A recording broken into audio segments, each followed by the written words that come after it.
Yellow काय चालू आहे बायको? बायको नाही साला आहे. ए दलिंदरा तिच्याकडे फोन दे. अहो आमच्याशी बी बोलायचा कधी मधी. असं का?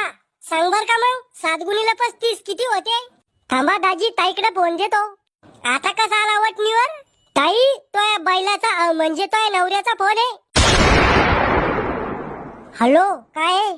काय चालू आहे? पंखा आणि टीव्ही चालू आहे. अहो घुटण्यात मेंदू काम काय चालू आहे?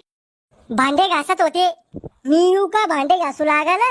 तुम्ही बायले आहे का बायावानी भांडे घासायला? तुले मजाक समजत नाही का वा? मजाक करत होते का तुम्ही? तुला आवडलो का मी? खरं सांगू का खोटं? खरं सांग ना. मले तुम्ही जर शिकबी आवडेल नी, पण तुमची प्रॉपर्टी पाहून मी हाव म्हणेले लग्नासाठी. इतकं बी खरं नव्हतं सांगायचं. ए पोट्या भाकर खायला चालला? मले नी खायची भाकर तुम्ही खा. अरे